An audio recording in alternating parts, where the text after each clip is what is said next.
and welcome to the latest episode of the Underdog Pound. In this episode, guys, we're going to be looking at the next weekend game week for the best underdog team we could possibly put together. As you guys will know, my only incentive in doing this is I'm looking for the best underdog cards I can maybe furnish a specialist team with, because I just find that competition much more appealing.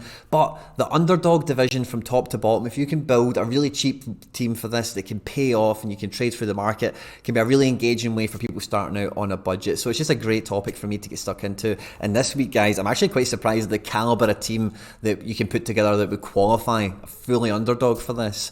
At any point in the video today, guys, if you laugh, you learn, you like something or whatever, please do like and subscribe, share, retweet, all that good stuff. Stay out of trouble, and let's get stuck into it.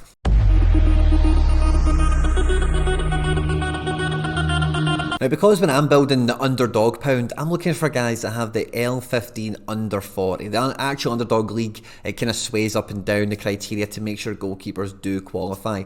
But in the specialist league, if you can get the goalkeeper to be the underdog qualifier, then it does give you a distinct advantage towards the field. And the main goalkeeper that comes up with this is Sebastian Perez, the recently licensed goalkeeper in the Ecuadorian league, I think it is.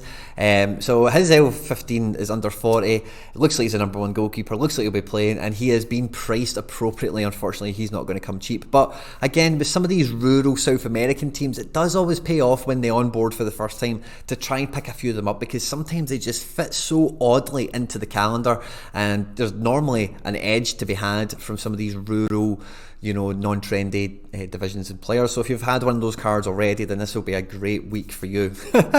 In defence, we're also finding key players such as Aaron Herrera at Real Salt Lake coming into this at the moment as a qualifier with his L15 under 40. Aaron Herrera is probably the best right back in MLS. Yeah, definitely. His scores are good. Even if you look at his L5, it's very appealing.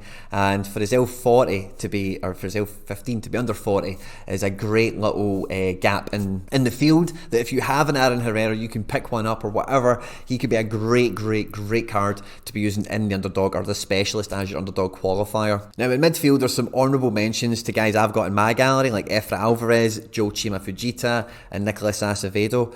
And even like when I was looking at the Ecuadorian team as well, the one that's been licensed, they are the team that signed Yamil Assad. If you're not familiar, Yamil Assad is a former MLS Cup winner with Atlanta United.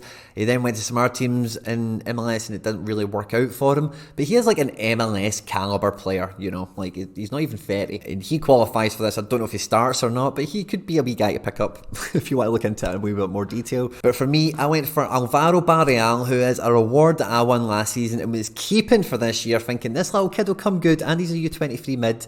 I sold him a little bit too early. I think he's coming good. His L15 is still under 40, but again, if you look at his L5, you'll see he is decisive capable at the moment in this current iteration of Cincinnati. And also as well, coming back from a spell out, we've got Brian Rodriguez, who I think he missed a big chance at the weekend, so his L15 is right under it, and you might get a couple of specialist weeks out of him. He's a high profile DP, makes the Uruguay national team, and you know, before this guy starts coming back and hitting decisives, it could be a great entry point for him. And then up front, another new DP to the league, and I think he's got a great fixture in this game week. I think Chicago are away to Toronto, and Toronto have been leaking goals like mad at the moment, and that is Johan Duran. Now, I love guys whose name is John, like Johan. But I've seen Chicago play New York. He looks very mobile, very enthusiastic, and if he gets some service against a leaky defence, I could see this guy knocking a few goals away, no problem at all.